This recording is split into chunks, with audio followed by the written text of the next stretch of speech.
You're listening to the Great Reassessment Podcast. What's up, Matthew? Stoked to be here. Dude, I wish I was where you're at. That looks amazing. Where do you live? So yeah, I'm down in Costa Rica in a place called the Bitcoin Jungle. You can look it up exactly where that is. And I've been down in Costa Rica for around 3 years. And I don't know, just keep coming back here, have a bunch of friends. I say I'm a slave to the wave, and that's really what kept me here. Is it's got a really great wave. And then I kind of moved here because I had a job, and next thing you know, this whole Bitcoin jungle thing's emerging. I'm like, I am meant to be here. This is awesome. And then we had the first Nostr conference here. I was like, okay, this is even more awesome. Yeah. And now here we are today. That's pretty sweet. Yeah. I mean, I feel like I don't know if you get this a lot, but like your hair is amazing, by the way. But like you look like a surfer. Do you get that a lot? Like even if I all the time. I always play a game. I'm like, okay, when people ask me where you're from, I'm like, all right, guess. So where do you think I'm from? I'm gonna say Florida or Southern California. All right, keep going. Give me a little more specific. Dial into one of those to see if you got it. Okay, just because I was just in Florida, I'm gonna say Melbourne, Florida. Nope, you had it on your second guess, somewhere in SoCal, so San Diego. But yeah, kind of like stereotypical. And then I don't like to believe in like astrology and all that stuff, but the birth sign thing, I'm a Leo. And the thing is, it's a lion for that. And I have all the qualities for what Leos are. So as much as I want to say it's BS, people always guess that too. Let me ask, when did you get into surfing? Surfing was my second love. It was when I was 13. So that in surfing terms, when you start when you're 13, you're a geezer. So, but yeah, now it's like the first priority. The first love was baseball. But ever since I've stopped playing, is like I want to surf every day the rest of my life. That's also kind of what brought me to Costa Rica. Weird question, but did you have that hair before you started surfing? No, this is all. Yeah, this is just pure sunshine. There's no like all the girls always ask me like, how do you dye your hair? Where do you go? Like, no, it's just the sun. And then they want to know my treatment, and I wish I had one because I would sell it and shill it and make more Bitcoin. But I don't have any. I don't have anything. I just go in the ocean and try to wash it every once in a while, but not that often. Well, you mentioned Bitcoin, and we connected on Primal, and through Bitcoin and things like that. What is one similarity that you can think of between Bitcoin and surfing? It kind of goes deep. I feel like the surfers are definitely very freedom-oriented people. And it's cool that you can just take Bitcoin anywhere in the world and, use it to survive. You can sell its most liquid asset. But beyond that, you do have to just ride the waves, like the dips, the highs, the lows, the ego tests, you just got to ride it. Like, it's not up to you. There's nothing you can really control. Like, nature will throw at you what it is. Like, the market will throw, tests at you and will go up and go down. So you just got to ride it and relax. Yeah, I love that. And it looks like the ocean is pretty unpredictable sometimes. Yeah. And that's what makes it so fun, is the fact that it's so unpredictable, and you're always just kind of looking for the next one, the next ride, the next hit. And it keeps you going. Yeah, and I guess sometimes when Bitcoin's just chopping sideways, maybe you could equate that to like just a flat day out on the water. Maybe. A little boring. Yeah.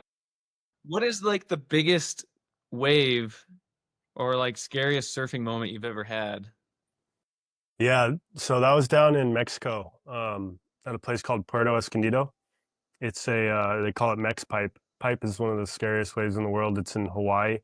And that breaks over reef. At least in Puerto Escondido, it breaks over sand. But yeah, it was just, I was testing my limits down there one day, and I ate it, and I was just trying to get in, and I couldn't get in. I just kept on just like getting sucked in and then like pushed out and sucked in. So I was just in this like no man's land for so long. And yeah, eventually I just crawled to the shore, but it wasn't that close to death or anything. but it was still just like a good slap in the face. And it kind of builds, like you need those moments in order to keep pushing and send it harder. Um, and you always kind of, a lot of things in life too, like you always got to be finding that edge to keep it interesting for yourself, to keep progressing. And if you don't, you'll be bored. I think it's the same with like work and a lot of other things. Yeah, man, the ocean is like, they say death is like the great equalizer, right? But like the ocean just has a power to it that, um, we're not even, like you're still on the planet you've been on this entire time, but like you get to the ocean and it's like this entire different world that like it it has a way of humbling people because of just its power and it's claimed a lot of lives, but then part of what it is to be human is like that conquering of nature, sort of like, or Yeah, not, maybe not conquering it, but like you are in harmony with it. Like there's no, I can't think of any greater harmony of like in nature than riding a wave. that's exactly it. And yeah, at the ocean, you need to respect it. Fear isn't right, because if you fear it, you'll be all tense and you won't be able to flow with it and be in harmony with it. So yeah, respecting it. And it's just such a great, yeah, humbler. Like I used to teach surfing all the time, and I'd get like super athletic people, and they're great at these sports. They're even pro athletes. And then you take them out surfing, one, their arms fry in like 1 minute, or two, they can't get up. So it takes a while, and it's a lot of proof of work too. So it's and that's one of my favorite things about surfing too, because you can just go anywhere in the world with waves. And it's like this for other sports or other games, but it's just like another language. If you speak the surfing language, you can find friends. If you go to a Bitcoin conference anywhere in the world, you'll find friends if you speak Bitcoin language. So it's like it's kind of similar with surfing. You just see someone, and if they're good at surfing, it's like their proof of work, and Yeah. it's an instant bond because you know like that they've been through it, that they've gone through tough times, and they've worked to get as good as they are. Yeah, my brother-in-law, he loves to surf and he lives in Miami and he has a job where he's allowed to take time off and things like that. He'll be in Brazil, he'll be in El Salvador, he'll go to Costa Rica, in different parts on the coast of Florida. But yeah, it's really a love. I mean, I love just anything where people can develop like a love for like that for something. It doesn't really matter what it is, but if somebody can talk about any topic like the way you're kind of talking about surfing or something like that, like I'm automatically intrigued because like you can tell it's penetrated deep into a level of their soul. Like, and it's just fascinating to hear people talk like that. That's exactly it. Like surfing, I realized I asked myself this question, like, what can I not stand not doing? And the answer to it was surfing. Hmm. So I just can't stand not doing it. So I like literally made it a priority, a North Star in my life. And I'm happy that I have. And I didn't Yeah. surf this morning because there's like these alleged tsunami warnings. So I was like, Yeah. maybe I'll skip today. So I'm a little weird. I haven't surfed today. I usually, get my salt water no matter what, um, just because it's a great way to start the day. But Yeah, that's I can sweet. skip one morning, I guess. Yeah. So I want to talk about Primal a little bit. Obviously, you got your bio there, primal.net, Paul. Um, how did you get into becoming a developer for a Nostr client? Yeah, I don't speak any developer language. I'm Hmm. just like, I was thinking about this. I kind of like to think that I'm a little bit of basically Bitcoin or Nostr's mascot. Somebody told me that, like, you're Bitcoin's like soul, or what do you say? He said mascot. There's another word, but and I kind of like that. And I don't know, it just Nostr, it fell into my lap. I've been following like Nostr and Bitcoin through Twitter since 2017, and then when I thought the whole idea of protocols over platform was a great idea, then when Jack said something about Nostr and everybody all hopped over, I was like, oh, cool, let me try to figure this out too.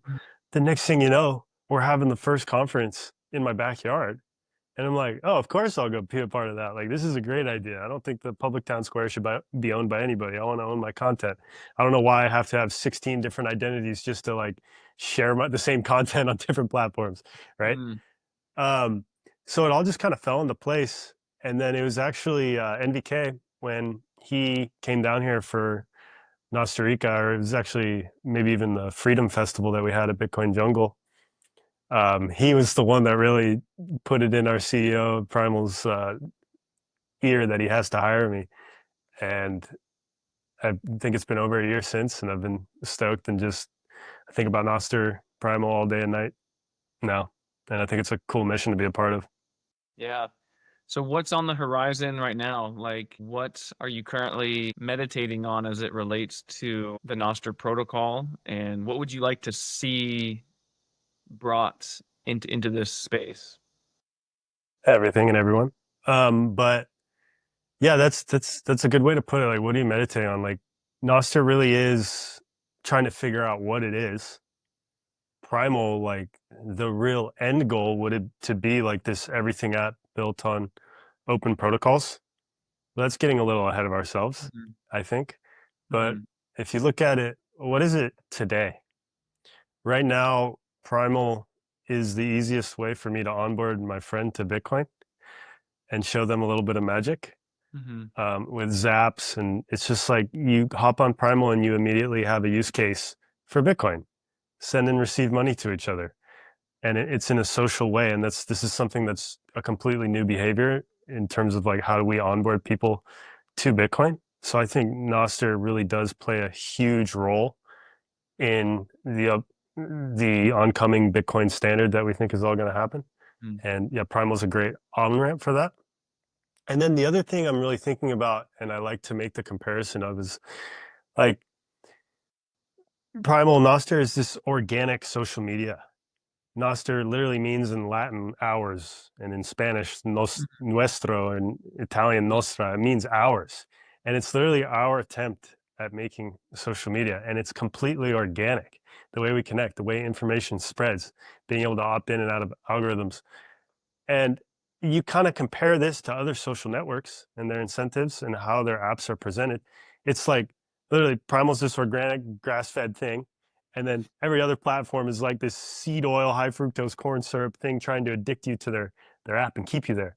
So my grand vision for Primal, and who knows how this is going to happen, but it would be this place where humans come to actually connect online and make genuine connections online and talk about what they want to talk about, add nuance to a conversation, and just act like humans. I mean, mhm. it's a tall ask though. With this whole internet online interaction thing, we're just figuring out like how to be nice online.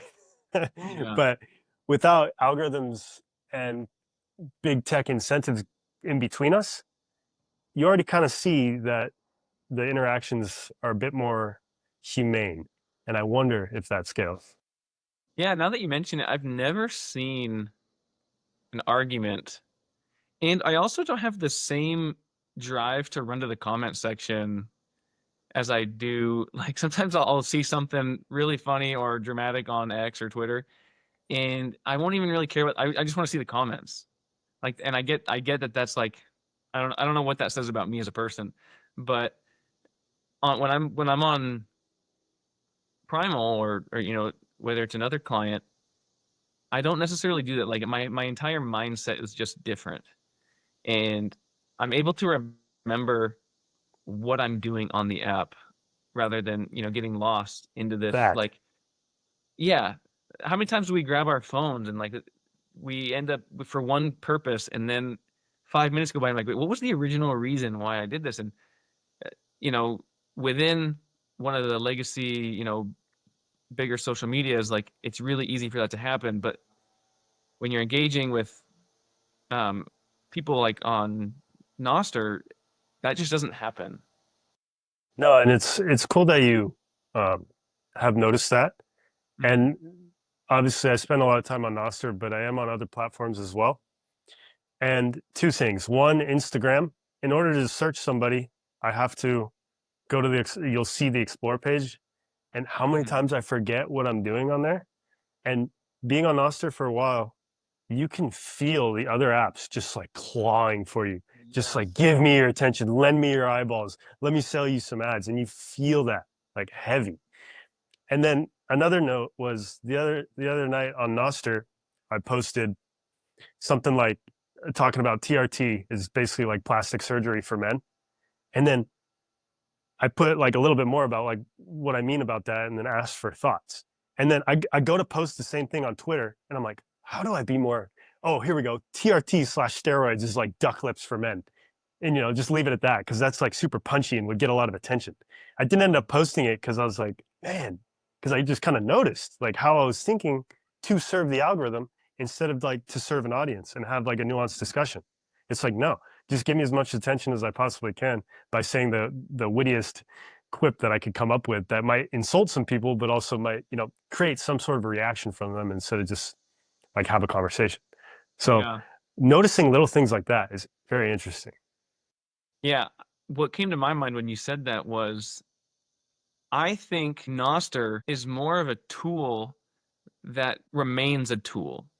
And what I mean by that is like, I've been reading this book by Neil Postman, and he talks about how the societies across the ages have how they advance through technology, right? He talks about the beginning where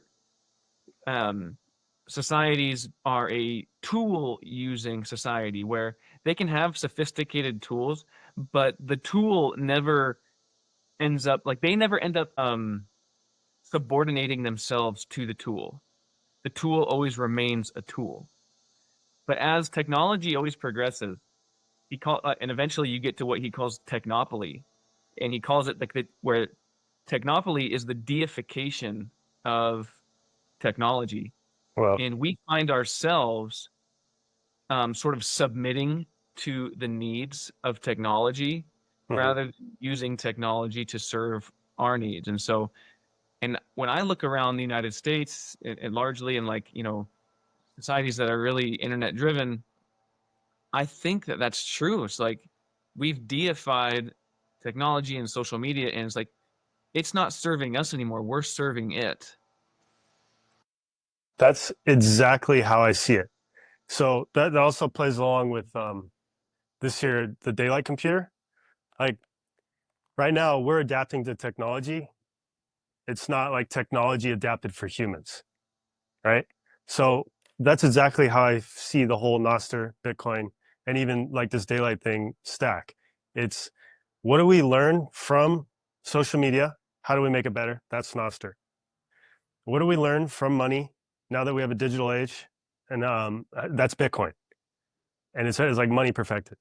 And then now it's like, what are we learning about computers and how they're affecting us, whether it's like the flickering lights from the screen, whether it's like staying up late, having blue light at night.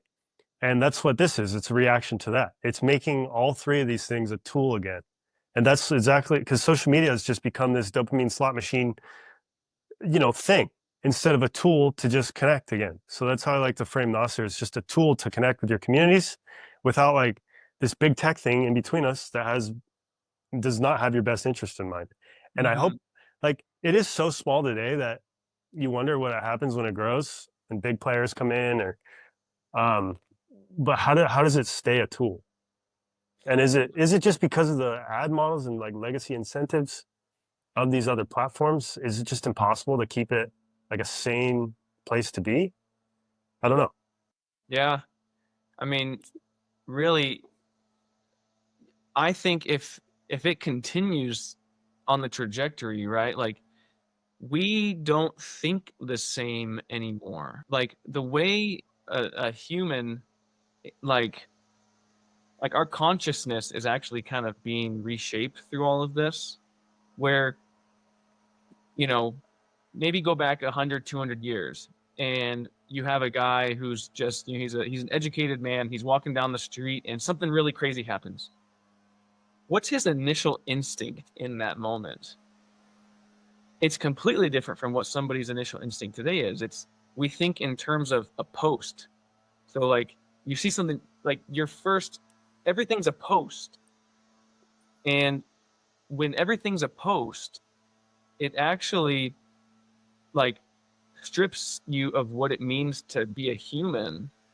And we aren't like actually engaging with the world in an honest way with our surroundings. It's like everything's a post rather than engaging with another human like in the moment, you know. Yeah, it's tricky. And even by post, you mean like a social media post, right? Social media posts, Yeah, yeah. We're like, this would be yeah. great to share. I need to share this with the world. Hmm. And that's where we sort of validate ourselves rather than a genuine human interaction and that gut instinct to like go down, like to engage with the world. I don't know. I'm losing my train of thought a little bit. Like, and I'm kind of thinking out loud, but like that's sort of what I Well, see. a lot of social media, what it is though, is like, how do you find your tribe? And then how do you bring more of that into your life? Like social media is a fun factory. You post about what you like you post about Bitcoin or whatever, Mhm. and you're having Bitcoin podcasts. Like this is fun. And that, to me, that's a part of social media. You talk about what you like, and then you bring more people around that. And then, like, I don't know what the end game of that. Balaji talks a lot about like the network state and being able to, get your community online to actually crowdfund land and live together with these same ideals. And you almost look at Nostr, it's like it is a pretty homogenous group of like Bitcoin maxis right now. And it's so wholesome. Like your post the other day that I found that just went viral, like about selling meat for pigs. Like, it's so funny how we all love that so much. Yeah. Or selling pigs for like pig meat for Bitcoin. Yeah. But yeah. I So cooked some bacon this morning, by the way. It was so good. let's go.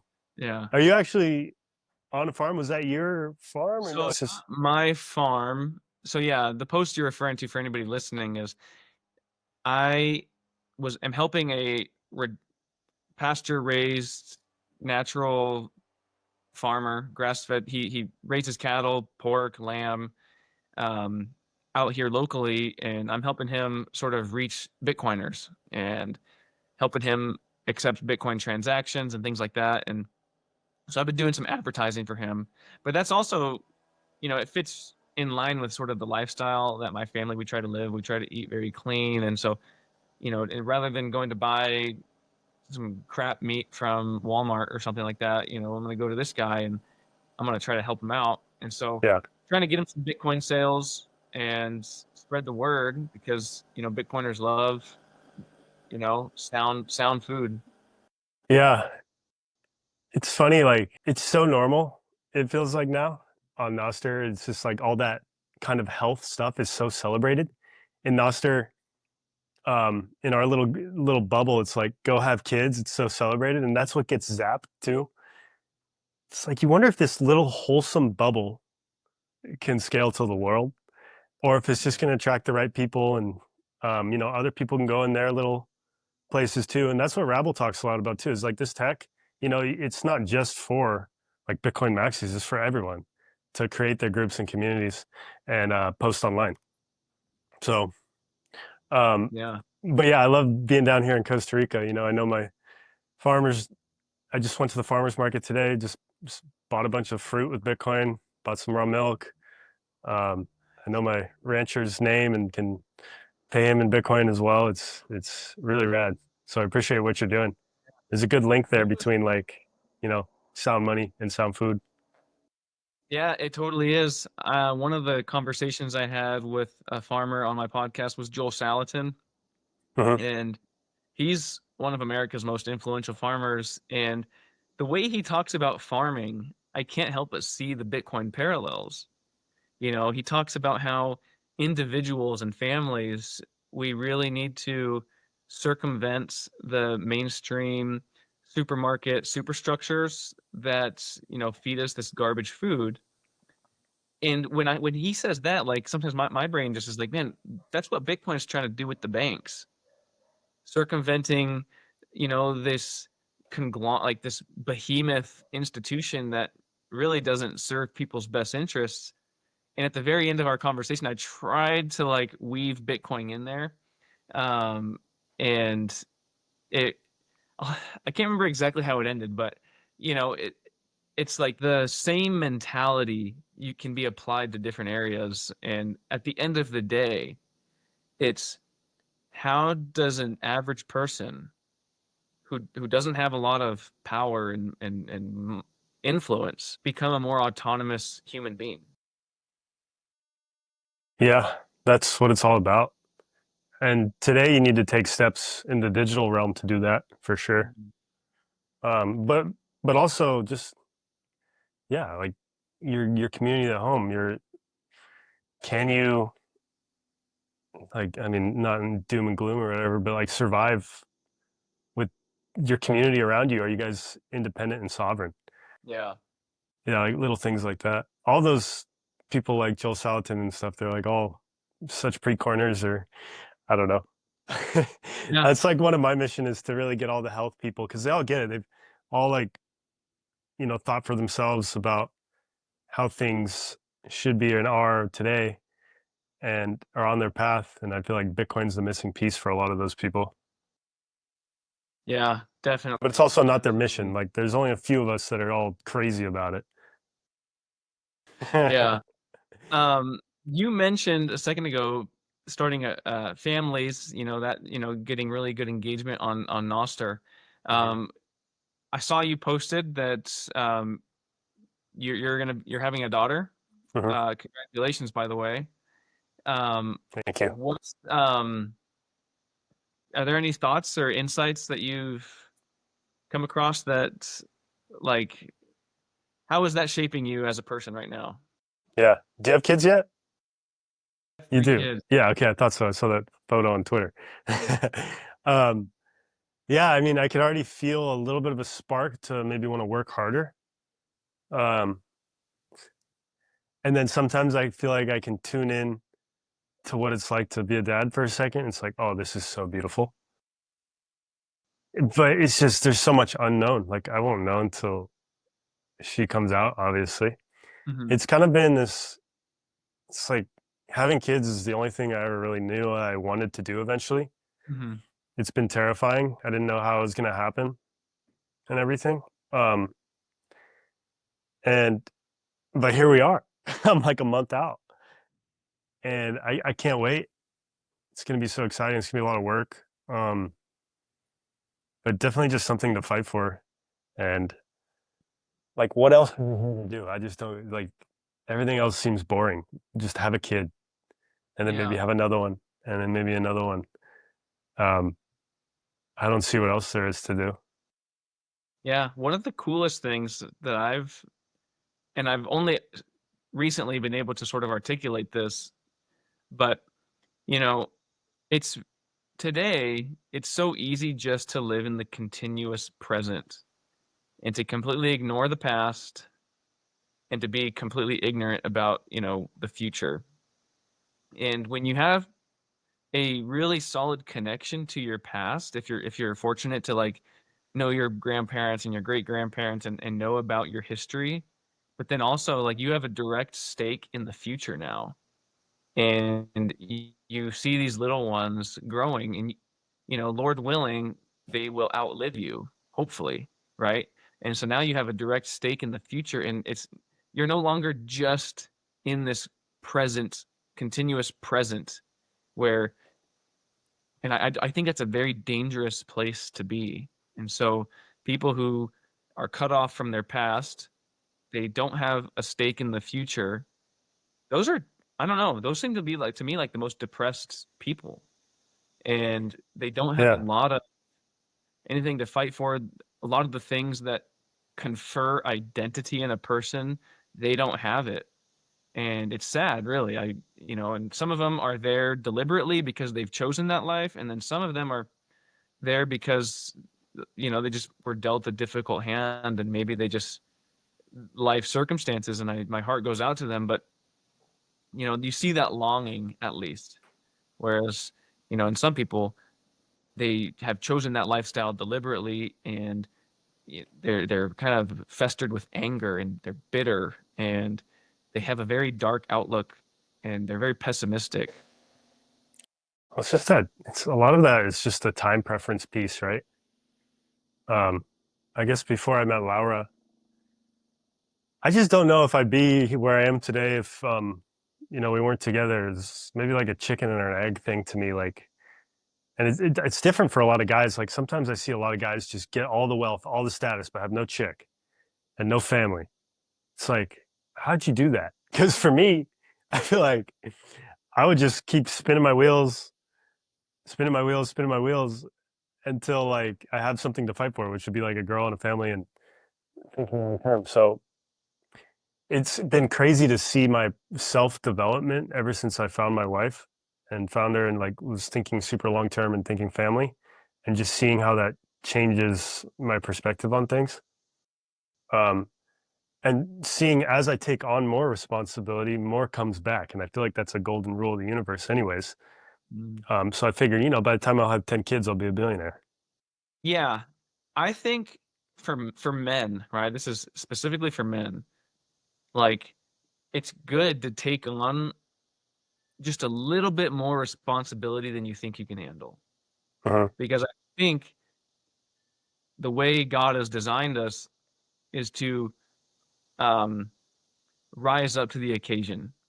Now, it doesn't mean that you can take an 18-year-old boy and all of a sudden give him something that's beyond his, but just incrementally taking on more responsibility, I think is super helpful. I don't think it has to be like this one for one thing. I think you need to like force men to rise to the occasion. And I think that's what getting married and having a family and like all those things. And there's other ways to do that too.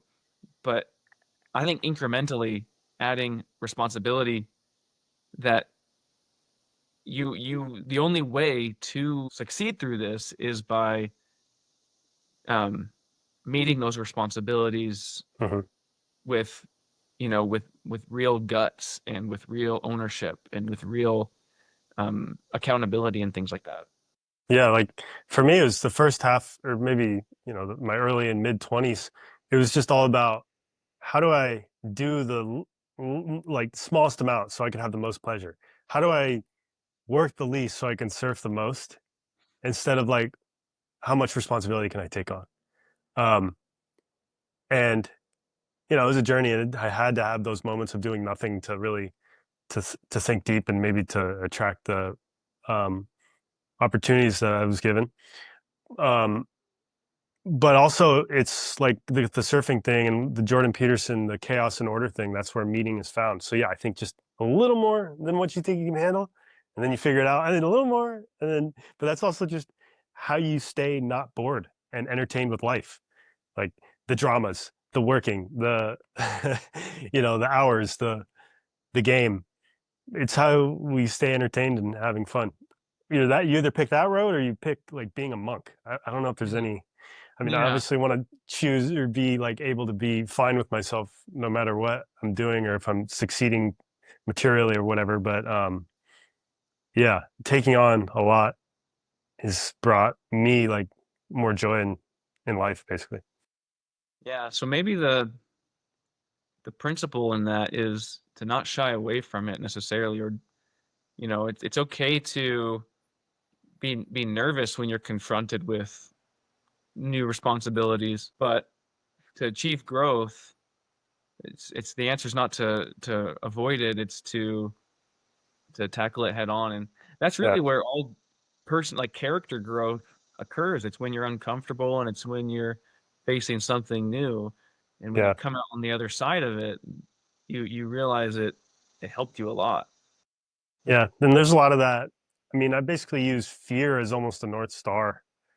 Like, oh man, if that sounds scary, let's go do it. Let's go conquer that little mountain. Because for some reason, that mountain sounds like worthy. And then if I didn't go try to conquer that fear, like, I don't know, just live there. And yeah, it was these like little self development things. Like I did an Ironman once just because I didn't think I was physically capable of doing that. And I put these people on a pedestal that could do that. So just like going and actually doing the thing, it's just like works on your avatar here, and it Yeah. makes you more confident to go take on bigger and bigger challenges. Yeah, absolutely.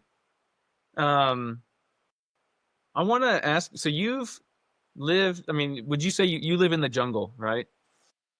Yeah, kind of. Yeah. It sounds like it's raining there. Is it? Yeah, can you hear some rain? It just started Dude, I raining. mean, Check it I out. love that sound.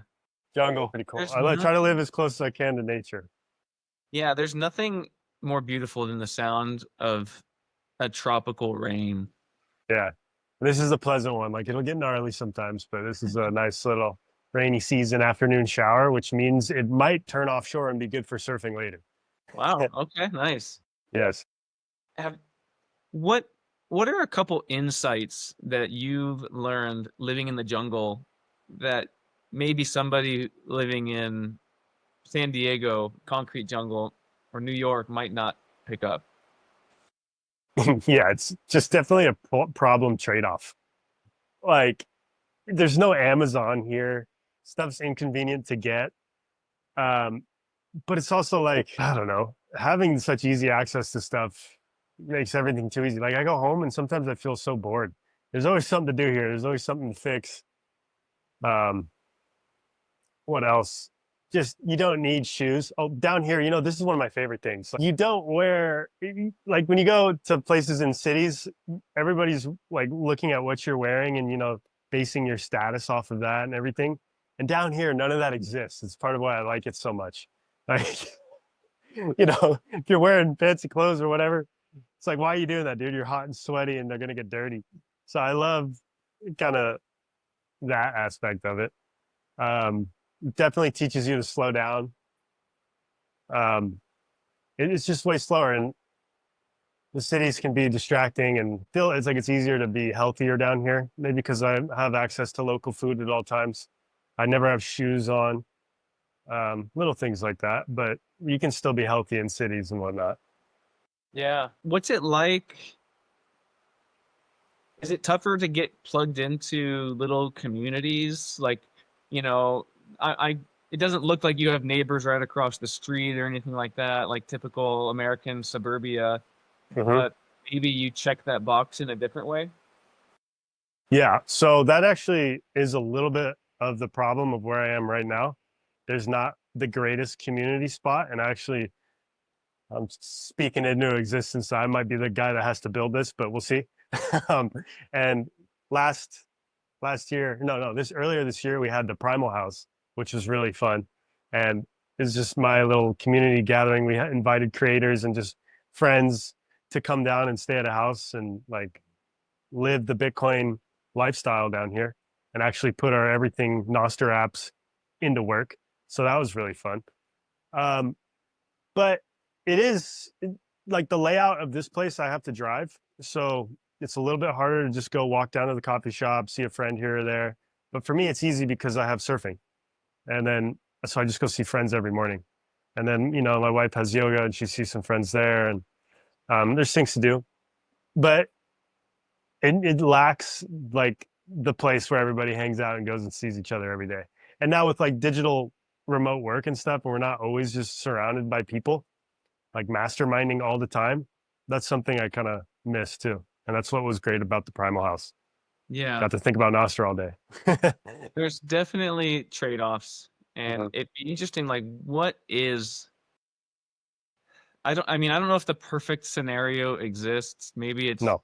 you have a house right on the beach and there's neighbors that are close enough but also far away enough to where you can get solitude, and there's a coffee shops and grocery stores within a couple. Like I just don't know if a place like that actually exists. Like, and it also not cost $75 million. Yes. That's the problem. Yeah. I mean, I know exactly what I want. I want a place where I could go do like a sauna, a cold plunge, not even for health benefits, just it's like a fun thing to do as humans. I want a place where I could go play padel, and pickleball. I want a place where I could work out, and I want a place where I could work and shoot content. And I want to build that whole thing, and that'd be a lot of fun. And it could be like a place where people come through and visit, and then like figure out where to live from there. But Yeah. yeah, I've kind of given up on having the perfect place because I think you could spin your wheels on that forever and just philosophize and philosophize about it. Um, but I've just come to accept there's going to be trade-offs no matter where you pick to like, you know, man your ground. Yeah. And then it takes a long time actually for, even if you had all of it, it lacks the time component, because for me, for a place to truly be called home, your heart has to feel settled there. Mhm. Like, I don't know how to articulate that, but maybe you just can feel what I'm saying. It's like you're it's like home is where the heart is, kind of sort of thing. It's like Yeah. that only comes with time, and I think like laying down roots. Yeah. So And part of my problem before I came here was like I would just go somewhere for so little and then leave. And it's just like so true that all benefits in life come from compound interest, whether it's like who you work with or who you're friends with. These things started to compound. So when I kept coming back here, it's like, even though I don't quote unquote have any roots, like I do because I have deeper friendships and more trust within the community and whatnot. And that's the cool thing about going back to one place. And something that I worry about with like digital nomad culture is that people are just spinning their wheels, like jumping around these cities too much. But at the same time, it's like kind of my dream to have like a base here, base there, base a couple different places where I could go find like valued people to play with. Cause like yeah, that's the ultimate goal, is just to be at play and like hang out with cool people all the time, right? yeah, Like hyper Bitcoinization citadels, whatever you want to call them, little network states or just like little villages to go hang out with cool people all around the world. That'd be my dream. And then yeah, the other thing that came to mind when you were talking about that is like, man, when I have a kid and then multiple children, I don't want to be alone. Like I want mom and dad, grandma and grandpa to be here, brother and sister, like, or just close family all the time to help. And I feel like the isolation of not, being around family, I don't know. I wonder if when we do have uh, our baby girl, if we're gonna want to just run back home or be closer to family. Our parents will be coming down shortly after the birth, so that'll be great to have a little team of help. But I wonder about that too, and how close I want to live to other humans. Because I cannot picture myself, maybe because I'm extroverted, like living far off grid by myself. And I don't even know if I want to like live off the land. Like I don't know if I just want to outsource that, or if that's the end goal of everybody, is just to become a gardener and a yeah, farmer, plant trees and work with their hands. yeah. It's a little bit of balance. Mhm. I mean, you. The beautiful thing is, having a wife and kids. I mean, that's half of what a home is, right? It's the people that you love that are with you. So I remember last summer I went to Spain and Italy, and I had to go without my wife and kids. And it was still fun. I'll say that, but like, man, it was also just really hard. I Mhm. was gone for 10 days, and it didn't feel the same. And so, um, but Wow. had they been with me, I think that it's like you're bringing home with you, kind of. Okay. And so I think humans, we do have attachments to a piece of land, but I think even more important is like who you're with, and traveling with your tribe, your wife and kids, like that's amazing. And then another thing you said is like, what about grandma, grandpa, aunts, uncles, and things like that? Like, that's also really cool. And I know we live kind of close to my mom and dad, and having a babysitter, is a free one at that. We don't have to pay. Yeah. Yeah, is pretty nice. And so I think if we ever moved somewhere, I think we would have to bring my parents. Like, I mean, that sounds primal to me. yeah, Um, yeah. how old are you? I'm 32. Wow. So how young were you when you had your first kid?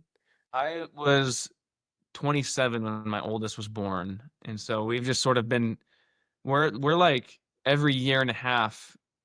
Like that's sort of we had 3 kids in 3.5 years. Wow, And that's the that's way. that's yeah. We're just it's not like we consciously decided that, but that's sort of also just kind of been the what God has given our family, and we're super happy about it. And Mhm. more or if we're done, I don't know, but we're just sort of along for the ride, I think. That's amazing. Yeah. Um, what is it like when you come back to the United States, or to just yeah. What's it like when you come back to an American city after living in the jungle and having the ocean right there and this Yeah. life? I mean, sometimes you kind of crave it, like a little bit of a mix up. Um, but really what stands out, you just feel it. I don't know, certain level of peace, like the waves being better here, and you realize like, oh, how spoiled you are, but then you kind of need to see the other side to remember how good you have it in a certain place, because like there's trade-offs for everything. And then for me as like a Bitcoiner and the systems we've built down here, not being able to just live off Bitcoin. And there's every time I spend Bitcoin, it's magic. Mm, And it feels good to spend Bitcoin and live my thesis. Like I have an opinion and I live by that opinion. And it feels like amazing to do that down here. Um, and the opinion is that Bitcoin is better money and we should use it. So like when I come back and realize that the whole world isn't just, I can't just like drop some sats off at the barber or whatever. yeah. It's like, wait, what? You remember how much of a little bubble and maybe like a little bit of a beacon of like what the world could be here. I feel like I'm living in a hyper Bitcoinized little version of paradise down here with a few different Bitcoiners and some Bitcoin tourism coming through. And so it's kind of nerdy, but I think that's really why I keep coming back here. And what I like so much about it is that I get to live my thesis. And hopefully it'll be like that everywhere in the world sooner rather than later. Yeah, that's amazing. I did go to Steak and Shake a couple weeks ago, Let's go. and I went there 3 times in like a week because I just had so much fun spending sats on beef tallow fries and but it was cool. It's growing. I think the retail use is growing. It's growing first with like mom and pop shops and individual businesses. Hmm. But I really think the rest of 2025 and 2026, I think is going to be a year where you see national organizations and companies start accepting Bitcoin as a form of payment and Bitcoin just growing more as a medium of exchange. Yeah. I think that's going to be the case. And it's really up to us to spend it too. Um, yeah, somebody's got the chicken or the egg thing. Well, nobody accepts it. So what do I do with this? Like I zapped my buddy. I was like, hey, join Primal. He's like this no corner guy, right? He's like, all right. And I just sent him like $10. He's like, what do I do with this now? Where do I spend this? I'm like, what? You know? So somebody's got to go first. And it's really cool to see Steak and Shake do that and have some success with it, whether it's just marketing or actual earning Bitcoin. I mean, it's a win-win no matter what. So hopefully more people will follow suit. I just saw, Jack is turning on the square sellers and all the farmers markets have square sellers and farmers markets where, like we were talking about earlier, that's where this all needs to happen. Just like on the person to person level, like screw the big, companies anyways, like person to person trade in Bitcoin, Yeah. hard money for stuff you need. Yeah. So like, things like that, being able to flip that on easily, it's a good on ramp.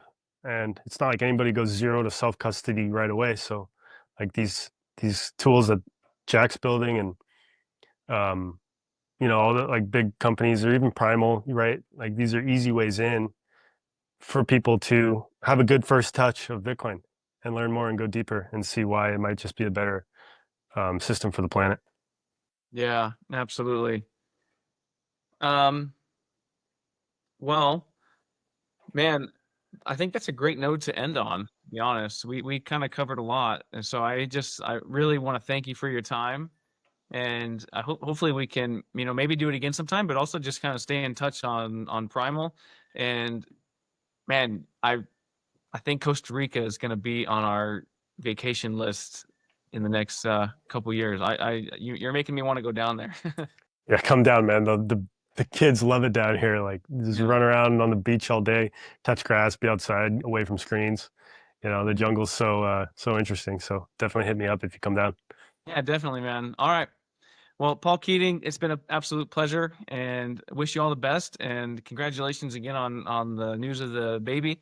And yeah, we'll be keeping you in the prayers. And just thank you for your time. Thanks so much for having me. See you, man. See ya.